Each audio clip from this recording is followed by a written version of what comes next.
So there's a saying in Korea, would you rather be a tail of a dragon or you want to be a head of a snake? My name is Davis Lee. I am one of the co-founders of ADRO Inc. We talk about zero point 0.5 millimeters, which is very unusual in the aftermarket industry. After 11 years of working in a OEM company, I quickly realized, I mean, that's not quickly. It took me 11 years, so it's not quick. My ultimate goal was to work in a German company and an Asian company and an American company. If I had to do it again, I would go back. But the decision makers are not designers. So we made it exactly like the sketch. And that's why it's called My Bus 6, because it's 6 meters long. The longest wall we can find. So, yes. So, first of all, to answer about ADRO, it's been a fascinating journey for 2 years and a half. I've worked on more than 20 projects that just, with my approval, it just went into customers' plate. Oh, it's electric. It has to be completely different. Maybe cab forward, maybe, you know, uh, no grill, but put a grill. You know, the old generation should not think about something that is advanced. It's a young man's game. So your extra 20% effort will always pay off. So if you thought you did your 100%, do 20% more. Then it will always pay off. Very cliche, but it works all the time. It works.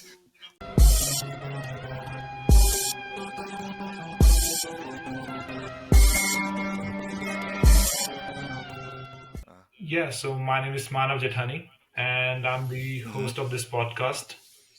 And I've Hmm. been doing this podcast for the last year, more than a year. And Oh, basically, wow. what Okay. we do is we Hmm. get designers around the world Hmm. from not just automotive field but other field as well, and we Hmm. try to get their personal story as to why they become a designer and how their journey Hmm. has been and what sort of obstacles and influences they have went through over their life while working for, I don't know, a decade or maybe more. Hmm. And we try to do this so that younger students like me can get inspired in a Hmm. more personal way. We For try to sure. talk Hmm. less about the companies that they work for, because there are already many podcasts that do that, and many For videos sure. on YouTube you'll see they talk about the Hmm. products, cars that come out every Hmm. month. But Hmm. we try to get it more personal into the design field and see what Hmm. younger students can learn from them. For sure. Hmm. All right, so without further ado, let me begin. All right, Hmm. gentlemen, ladies and gentlemen, my name is Manav Jethani, and welcome to the another episode of Simply Being Podcast Season 3. Today with us we have Davis Lee. He's from ADRO Incorporated. They have been for a year. They've been here for a while now, and well, I don't want to say anything else. Mr. Davis is here. Let him tell you what ADRO is, and let him introduce to yourself. Hmm. Hi. Thanks for having me here, Manav. My name is Davis Lee. I am one of the co-founders of ADRO Inc. So we're a very new company. Um, and I've been designing in the OEM all my life. I started my career as a designer at Mercedes in Japan for 2 years, and then went to California Mercedes studio for about 5 years. I was a Hyundai California studio for 3 years. I was in Rivian for about a year in California. So, in altogether, I have 11 years of experience in exterior design in OEMs. All right, and how has that experience been working out for you? Did you have fun while working for a It decade in big was brands like that? Yeah, it was great. I had like my ultimate goal was to work in a German company Hmm. and an Asian company and an American company. And I think I was very lucky to be able to work in all of those three companies. And I found it was very fascinating how different all the cultures act, how the companies act differently from different cultures. And I guess I learned a lot. Of course, if you look at the design language of the Mercedes and Hyundai, they're totally different. One is very soft, one is very edgy. Rivian is also very different in a more product design approach. And I think it was a very good opportunity to be able to learn all these different kind of forms and languages. Yeah, that's super true. Like since I'm Hmm. from India and I'm studying car design over here in Italy, it's a completely Hmm. different world when I see the cars on the streets in India versus what I It's see from very Italy. different. So yeah, I can Yes. completely understand what you're saying. The form, Hmm. the type of cars, as well as how they interact with the road, as well as the city that they're in, how design influences True. it. It's super different and True. super relatable to where they are. Yeah, exactly. I mean, for example, Rivian, they sell pickup trucks. They're huge. I mean, pickup trucks is one of the most selling vehicles in America. Hmm. Versus in Korea, you get to see a pickup truck once in a year, right? So, because it's the country, it's the environment the car is in, Yeah. it's how big the parking spaces are, what kind of cars you're using it for, etc. So it's very, very different. And for you personally, what were like sort of the challenges that you faced going from an Asian company to American, and in between having a bit of experience with the German company? What was the biggest challenges? The biggest challenge for me was to adapt to the new companies. Hmm. I think it's a completely different atmosphere. For example, if when I first went to Hyundai, I designed all the cars very soft, Yeah. right? And then to the perspective of the Koreans, it was a little too pure. They felt like there was a little bit of spice missing. So when I was in Hyundai, I adapted to design cars that are more edgy, Hmm. more, how should I say, more Like spicier more in a dynamic way, and aggressive line. more dynamic, aggressive, exactly. Which I do understand the both Hmm. aspects, why they do that, why Korea does this, why Germany does Yeah. this. And then when I went to American company, it was more bold. Hmm. They want things that stick out more, but in a way that is not so aggressive. Okay. So these were very, very different in different continents. And what was your experience when you transitioned into ADRO? Like you left all of that behind, working for the OEMs, and Yes. then completely like beginning from Uh-huh. scratch at a very new Mm. startup. How was the experience? I love it, and if I had to do it again, I would go back. Okay. Um, So here's the reason behind. After 11 years of working in a OEM company, Hmm. I quickly realized, I mean, it's not quickly, it took me 11 years, so it's not quick, but I realized that I was a tail of a dragon. Okay. So there's a saying in Korea, would you rather be a tail of a dragon or you want to be a head of a snake? Hmm. Of course, the dragon is way bigger, but you're a tail of a huge organization. Snake is very small, but you get to lead the way you want to Yeah. go. So that was the biggest reason why I went to ADRO. Because in OEMs, the biggest challenges you face in a big organization is when there's thousands of people. Yeah. You design, you're in a design group, you're in that little bubble, you want to design something beautiful, everybody loves it, Hmm. but the decision makers are not designers. Yeah, that's true. Yeah. It's like you're a chef, you report to Gordon Ramsay. Hmm. You make a beautiful plate. Oh, Ramsey's like, oh, that's delicious. Let's put that on the customer's table. Yeah. But the CEO of the restaurant comes, oh, I disagree. I don't like that. It becomes very, how should I say, demotivating in a way when the chef is not the real Yeah, that's boss. very true. So it doesn't matter how big or small things you're designing. I think the most motivation you get is when you truly believe it's beautiful and you put it out on the market. You put it on the table of the customers, Hmm. and the customers decide if it's good or bad. Yeah. You know, I think that's the most rewarding part of working at Agile. Yeah, that's true. Even if I talk about what I personally think is when you go to the working at this OEM, you sort of had to Hmm. because then that's the only way you realize what's actually happening inside the company. You can if Yeah. you cannot have a very proper opinion without working for them. You cannot just say oh they're wrong. You have to No. experience it. And Correct. once you do, Correct. you have to make a decision like is your style similar to that of where the company is heading or is what you Hmm. want to do is something super different. And at Exactly. that time, like, you have Exactly. to make a decision that could affect the next couple of moments of you being a designer. Hmm. Correct. Correct. Although I don't think that's not. I don't think that's a bad Yeah. experience. You have to experience that at some point, but then you have to make a decision. Am I happy, or is this the way I want to go in the future? Hmm. Or you want to try something new, Yeah. that you are the pilot, you know.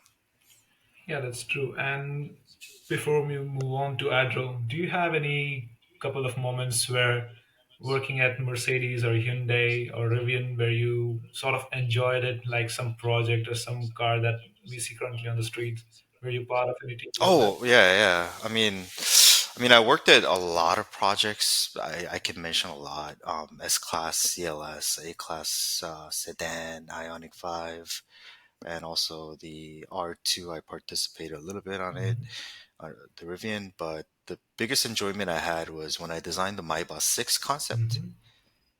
Hmm. Um, It was really interesting actually because Gordon Wagner, head of Yeah. Mercedes, was supposed to visit the California studio. Okay.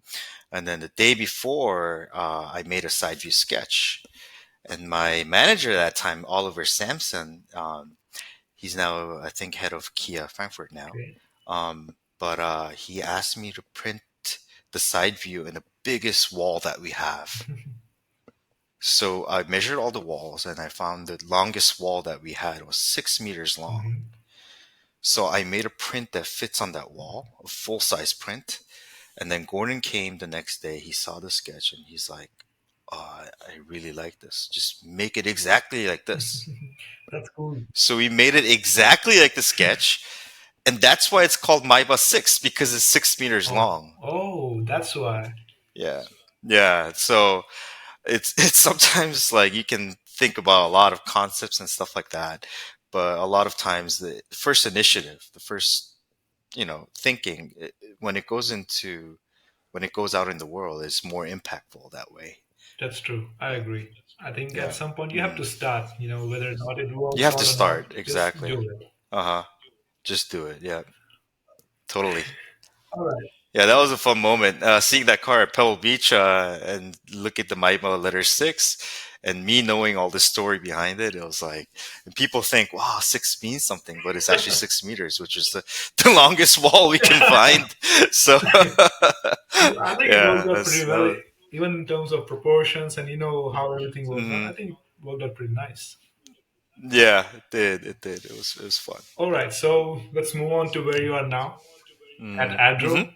Tell us how the Mm-hmm. experience have been for you at ADRO for the last couple of years. And one thing that I want to know is we have a lot of, aftermarket brands these days that have been there for a long Mm-hmm. time. And ADRO is like a Mm-hmm. young player from California.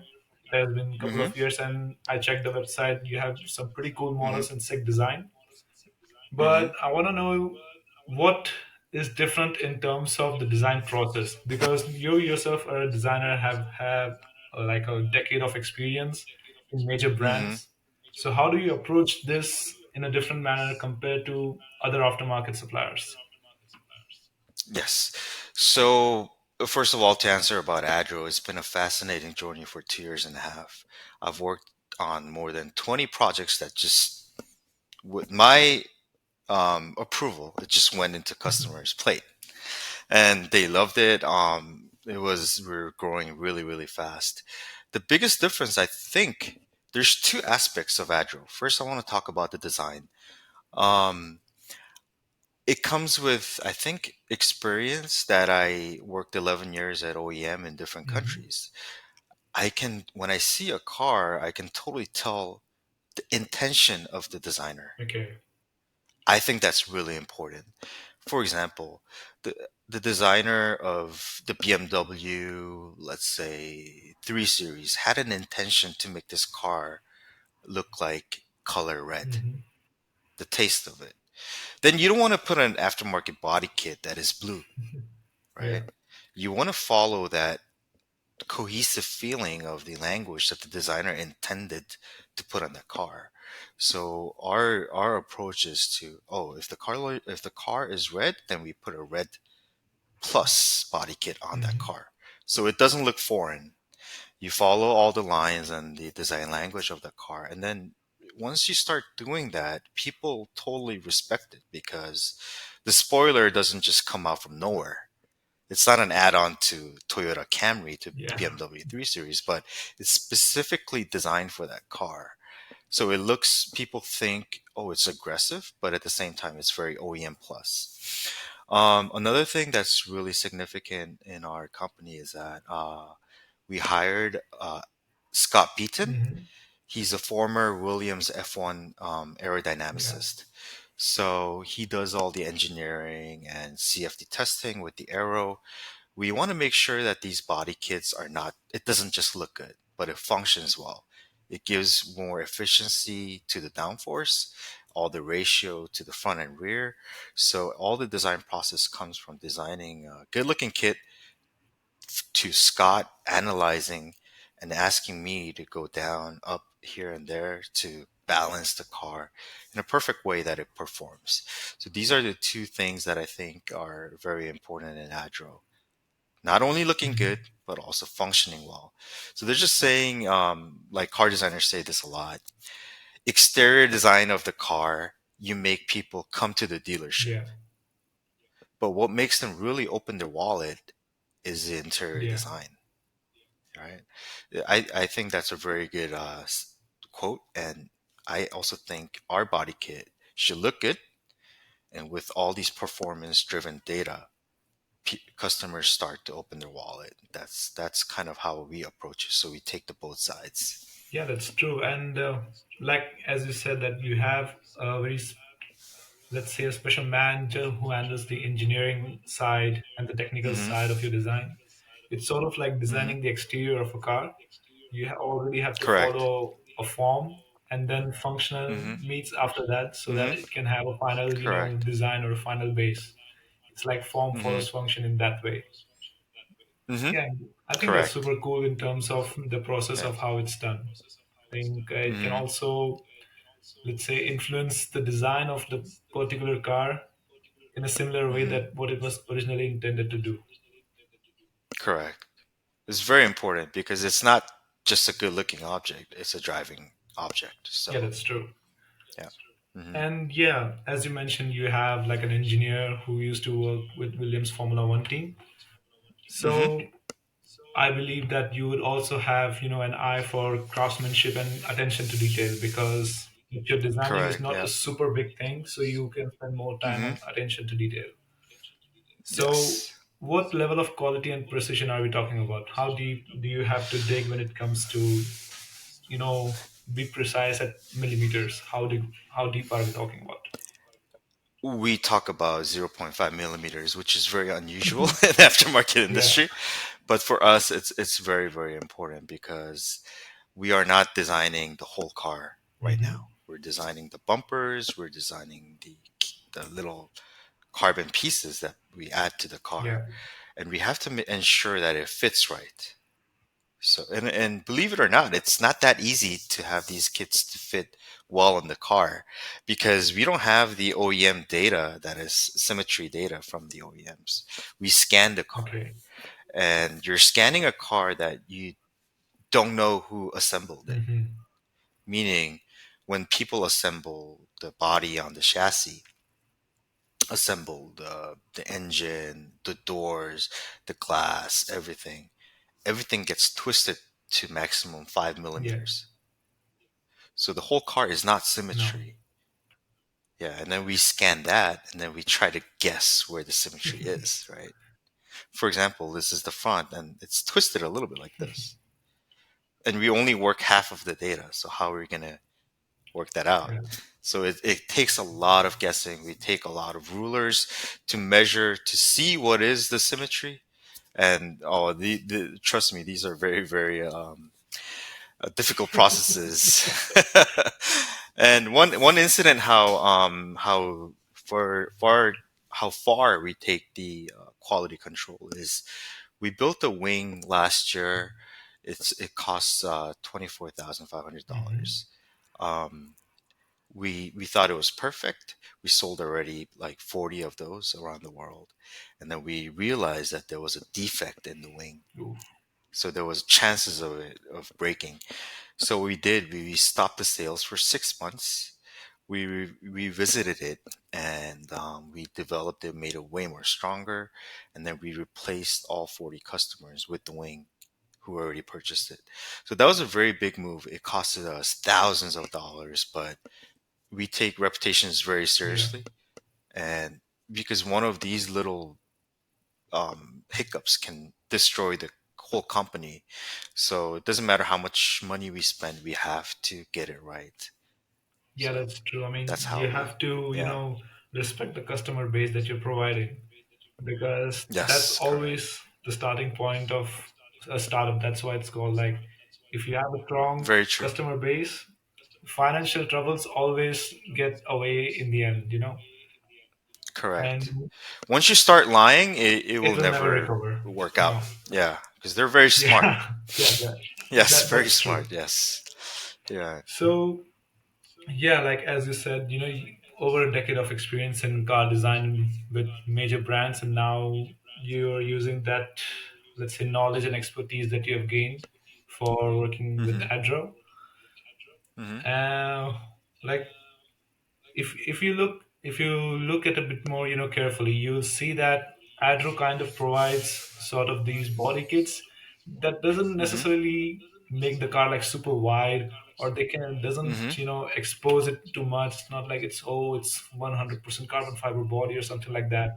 Mm-hmm. So Mm-hmm. what were the initial true intentions at the founding of the company of the ADRO? Like, what did you start it up with? So actually, my brother-in-law founded the company, and I joined right Okay. after. So, to give you a little bit of a background on my brother-in-law, Sean, he studied aerospace, and then he moved to Southampton University where he met Scott Beaton. He got an offer from Red Bull and Ferrari F1 as an aerodynamicist. Hmm. He got the contract, but in 2008, the Lehman Brothers Yeah. uh, it happened, so it was a higher freeze, and then he had to come back to Korea, and then he met a guy called Toan who used to make carbon fiber wings Okay. because he's into aerodynamics. So this is how they met, and then he went to startup, and then he finally founded Agile 4 years ago. Um, so his goal Hmm. is to make a car, Okay. full car, Okay. Like a custom car and for that's for something like that. yeah, custom car. Some like Pagani Zonda, Okay. Okay. Koenigsegg. Yeah. And that's the only reason I joined ADRO is because I wanted to build and design my car Okay. that I designed without any other chefs or CEOs. No So restrictions, no that bosses telling you to wander around. exactly, Mhm. exactly. I wanted to show the world how if a design is untouched and designed till the end Mhm. by one person or the Mhm. team, this is what we can show you. Mhm. Okay. This is what we can offer. So that's kind of how it all started. So our goal is to make a hypercar. Okay. And the reason why we started off with carbon fiber body kits is because we don't want to make the mistakes of what other startup EVs did. Yeah. They started off with making electric mass production cars, and they're struggling with production. Mhm. So we wanted to make sure we clear all the steps in between until we make a full car. Okay. For example, we start with the body kit, the wing, the front lip, side skirts, rear diffuser with carbon fiber. And then last year we started a bumper Mhm. project, BMW M3 M4 Yeah. bumper. It's plastic mold injection, so now we can cover up to the bumper. Okay. Our goal this year or next year is to build a car, front and rear bumper, wider fenders, basically touching everything except for the doors. Okay. Like the hood and the bonnet and everything. Yeah, everything. Yeah, just like kind of like Singer Yeah. Porsche. So that's our goal. So we want to go there, Okay. and then after we're confident with that, we're gonna start making hypercars, a complete car of our own.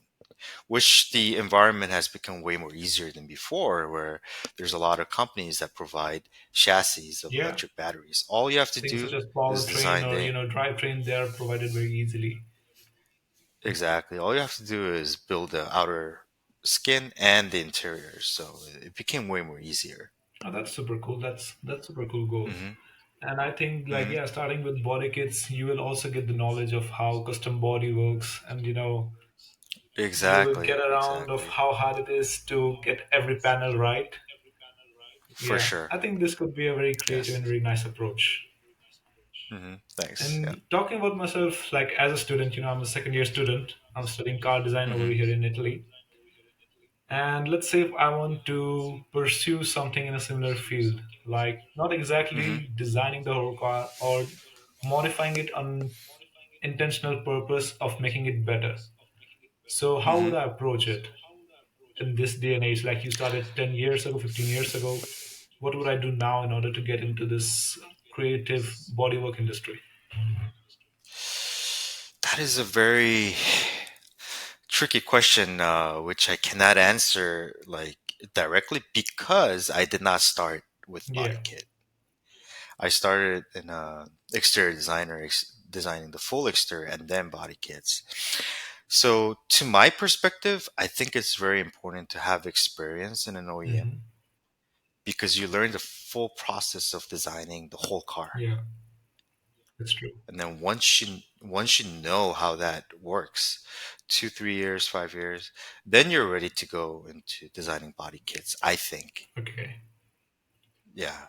So it's really hard for me to say how to start body kit right away. Yeah, that's You know what I mean? Because understandable. I never had that Yeah. experience. Yeah. And do you think having a very good knowledge with this 3D modeling, because that's, I think, the most Oh important yeah, yeah, for part. sure, for sure. I think it would be a Yes, very great idea if someone who wants to enter this industry would have a very absolutely like mind-blowing experience in terms of 3D, because as you said, correct, like zero point 0.5 correct. millimeter of precision takes Mm-hmm. a Mm-hmm. lot of expertise and a lot of knowledge. For sure. And yeah, I mean, as you said, it's going to take time, work a couple of Mm-hmm. years in the industry, get to know around of how the Mm-hmm. process works, see if you like it or not. Mm-hmm.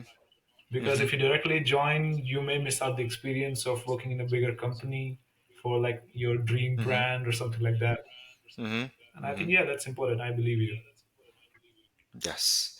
And you learn a lot during that process about Yeah. cars, how they are built, and then that kind of knowledge implies to designing body kits. And for ADRO, how does the manufacturing and production works? Like, as you said, you start by scanning the original car and then modeling, bumpers or other things like wings or something like that. So Yes. after that, it's plastic injection modeling, something like that. You said. Yeah, that's for the Okay. bumper. So usually our body kit, we scan the car and then we sketch. And then if you have a good idea, then we 3D model it on the car. And then we watch it with the goggle on VRED Hmm. to see if it looks good. And then we mill it out. And then we put it on the car, see if everything fits right. Okay. Once it's ready to go, we make the mold and then start producing carbon fiber. But when it comes to bumper, it becomes a little more difficult because the bumper is Hmm. plastic. Then you have to mill it out of a steel mold after the design is done. Hmm. But what we always like to put in the middle of the process is we always do clay modeling for big projects like bumper. Okay. The reason why clay modeling is really important is you're looking at a this big car in a this big Yeah. screen, right? So it might look good, but if you look at it in real Like at life, the you're original like even the perspective, you can see the small differences that you won't in a computer. exactly you see a lot of differences between the screen and Hmm. the real thing. Another important aspect of clay is because you want to make sure that the body lines of the car flows to the bumper. Yeah. You have to see it from far away. You have to see that I the think same type of inspiration that you get from looking at the original car versus looking at it after mhm, you put the bumper on it. exactly, exactly. So you have to make sure that you're talking the same language with the car and the bumper. That's true. Yeah, that's Hmm. something to look for when you're talking about a very precise quality object that has been put on after a lot of time being spent on 3D modeling and sketching and Hmm. figuring out how everything goes. I think it's Hmm. good to be prepared before and then spend some Totally. time just to make it better rather than fucking it up all at the end. No, totally. Because 3D modeling, it looks fancy with the rendering and everything, but it's very I know, deceiving. yeah. It's not. Yeah. And yeah, as you mentioned that for the future you have been working on, let's say a full body kit for entire car, like a Hmm. completely revamped body. What I Hmm. wonder is how different it will be when you compare on a car with an engine versus a car with a battery. Like electric cars versus IC, is there any difference when in the process when you do for a body kit for something like a Tesla or something like that? Are you referring to electric cars versus Yeah. ICE, like in terms of design Yeah. process? I personally think the process is not that different. Okay. Yeah. The biggest, I mean, not only ADRO, but the biggest mistakes I've seen in the big OEMs was, oh, we're now going to do electric. There's no engine. So let's do something completely different. But what do you see out there? It's the same car It's with the like same grills that you see in the it's front. same car, but a little bit weird, I would Yeah. say. That's the Like, point that I was making, because if you look at electric cars on these big OEMs, if hmm you don't know the brand before, you would never guess that's an electric car because you would see no, the grills on them. yeah, Whereas if you look at something like a Tesla, you would know that that car has no engine because there's no air hmm intake. It's completely hmm smooth car, hmm and you can cruise through air. But when it comes to body kits, you mentioned about the bumper, you have to be technically correct in terms of that you don't fuck up the front air intake, I would say, hmm so that hmm it won't mess up with the original engineering of the car. So how would that work in hmm an electric car? Um, for hypercar, right? Yeah, let's say hypercar. Yeah. I think the for me the biggest thing is that the re the idea behind that. Oh, this is electric. Let's try something Hmm. different. Let's do something different. For me, that's wrong. Okay. Because I'll tell you the reason is because the only difference between an electric car and the ICE car is that electric car doesn't have an engine. That's true. Yeah. So you can go so much lower with the hood hmm because there's no engine, right? Yeah. That's pretty much the only thing. Everything else is the same. You need to fit four people in the Yeah. cabin. You need to be able to drive. You need a bumper. You need a rear bumper. So it's only the intakes, the position of the intakes that are the cooling that are a little different. But it's the same principle. You need a suspension, and the engine is a motor that's in the wheel. So I personally don't think there's a different Okay. approach. People love beautiful objects. They don't like to see something that is weird. Yeah, that's true. It's good to be new. It's always very good to be new, but you got to be new and beautiful at the same time. Like every time you knew, That you that that have to learn from it and see how you can be better in that. exactly. But the what I really experienced in OEMs was the old people, decision makers. They always go, "Oh, it's electric. It has to be completely different. Maybe cab forward. Maybe you know, Yeah, like uh, make no grill, but put a grill." You there's no know? hood, like the line from the top of the glass goes all the way to the front of the bumper. Right, right, Super right. crazy So decisions. yeah, but does it look good? I personally think it doesn't look good. Mercedes even stopped their EQS line, Yeah, right? So it's it's it's for me the old generation should not think about something that is yeah, advanced. That's my personal opinion. It's a young man's Yeah, that's game. true. I Yeah, think, yeah. because like we are the generation that's going to spend most of the more time when it comes to seeing new type of technologies in terms of electric cars, Mm-hmm. and the next Mm-hmm. generation is just going to enjoy it. But if you look at the previous Exactly. generation, the best thing they can do is use their own expertise, which is from engines with, you know, many Exactly. cylinders. That's totally right. That's why they're putting weird grills in an electric car, right? Which is I completely agree. Yeah. yeah. So in terms of your design process, you use a lot of, scientific methods and more technical methods in terms of final product delivery. So you don't just design and Mm-hmm. do it. My Mm-hmm. opinion on that is that I think it's really cool, and I think Mm-hmm. it could be one of the correct ways to do this process. But we have recently seen, the use of artificial intelligence when it comes to sketches or design or influence or Mm-hmm. something like that. Mm-hmm. What I Mm-hmm. wonder is, and what I haven't heard about on the internet, how will it affect the aftermarket, industry of the car? Right now, I think the AI is in a very premature Hmm. stage, but I think in about 5 years it will be very strong. Okay. Yeah, it's a trend where even in the design field you cannot just ignore Mhm. because they reduce the time of rendering so much. Although it's not Yeah, perfect. it's like at a stage where it's a bit Um, weird. correct. That's why you need supervision from designers to change the proportions and everything. But how fast it can render a sketch was mesmerizing for me. Um, because you know, as a designer, you should not.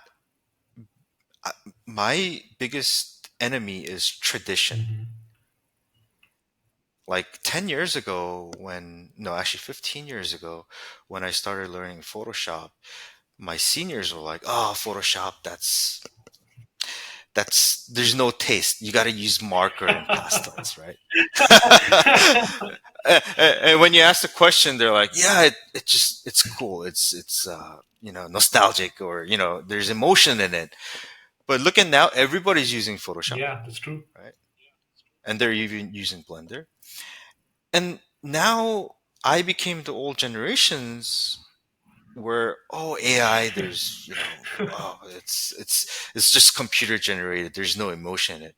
No, I mean that's not the way to approach it. You have to really take that technology and make your design show in a way more faster manner. Hmm.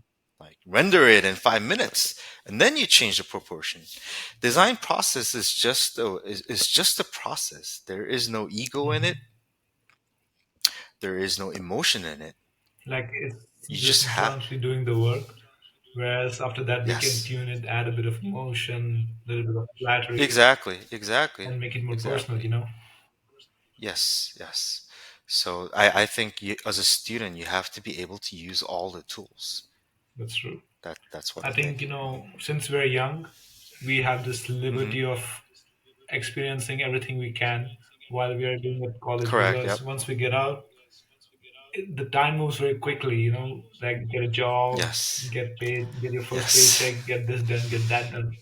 I think Hmm. this is the Hmm. stage where we have to experiment a lot to see how we can make this design process very personal to us. And that's the best Exactly. way we can Yep. express our own designs, I believe. Mm.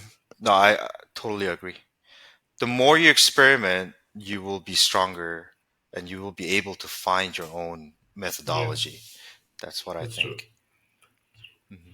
Well, apart from that, you know, I'm very, very eager to see what ADRO will work in the future. As you mentioned, Hypercar, I'm super curious about Hmm. that. Now, it will Hmm. be on the mind like whenever I hear ADRO, oh, is that a Hypercar? Is there a Hypercar? Hmm. So that's really Yes. something super cool to Hmm. see. And thank you about giving this advices when you were at OEMs and how you transition. I think a lot of students and a lot of our audience will benefit from it. Thank you for sharing that. Hmm. Hey, no worries. And before we end this super amazing conversation, do you have something to say to a younger audience or the students who are aspiring to be car designers or designers in general? Um, Actually, just looking back at my career and my experience, I think there's two things that I really want to share with Hmm. students. Number one is we just talked about the Yeah, tools, right? But what I really, really, really want to emphasize, especially to the students these days, is don't forget how to sketch. yeah, Yeah. It's like it doesn't matter how many tools there are, how many tools that can help you during the process. If you don't know how to sketch, if you only know how to make fancy renderings in Blender or whatever, it's wrong. It's completely wrong, in my opinion. okay. Even though there's ChatGPT, you have to learn how to write on a paper. now, now, don't get me wrong. I'm not telling students or anybody who's interested in car design to do like fancy line work. That's not what I want. What I want to say.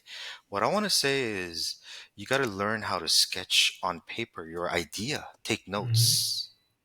You know, because that's the fastest way to put like to record your Yeah, ideas.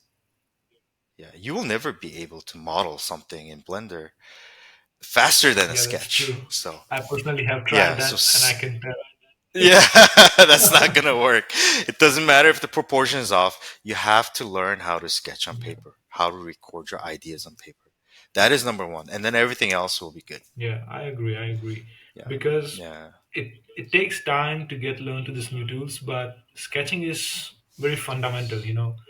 You don't need a lot. You exactly. just need It's a the paper or a pen and a no. pencil or something like that. Just Yep, get these tools and you can immediately start because there's so much exactly. data available on the internet. So many people are ready to teach you how to sketch. Hmm. And the basics and the fundamental have been so strong that even if you are the best at 3D modeling, it will be faster for you to sketch an idea than to make a 3D model about it. Completely, and there's a reason behind that because it's like you're going on a journey to find the treasure island, but if you don't write it on paper where the goal You're never is, going to find it. it doesn't matter what kind of a fancy car or yacht or airplane you have, you'll never Yeah, get there.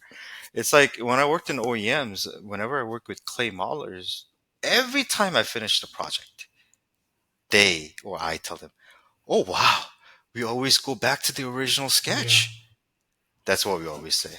So it's like you got to record your goal and then use all the fancy tools. So that's number one. That's the fundamental that I always want students to not forget about while they're doing their fancy blender renderings, and which is also good. But um, number two for me is effort never betrays. mhm, That's my motto in life. So your extra 20% effort will always pay off. So if you thought you did your 100%, do 20% more. Then it will always pay off. That's it's as cliche as it is, but it's the answer of life for me. So well, that's great. that's all I want to kind of relay. Well, Yeah. no, that's great. That's a great Very thing. cliche, but No, it it works. works all Yeah, the it time. works. It works. Even though It you think, works. oh, that's just an old saying. It just works. Yeah, it works. Yeah. It works in all aspects, like all the great athletes, all the good Who chefs, try to accomplish everything, something, doctors. they always Hmm. put a little extra, just so even if it gets to the worst case, it wouldn't be too bad. Exactly, And you exactly. know what you were So, talking about, like you gave the Chat GPT example. The first thing that immediately popped into mind was, the tool Viscom, right? The dual visco. Yeah, Oh yeah, so yeah. it turns like a sketch to a render. For Uh that, huh. even after you have to make a good sketch in order to get a good Oh, for render. sure. Yeah. Like if you have a shit sketch, it's not gonna work. Yeah. No, I completely agree. I Yeah, tried it too. exactly. You have to But get the if you have a basics good right. sketch, it's exactly basics is everything. That's You know. true.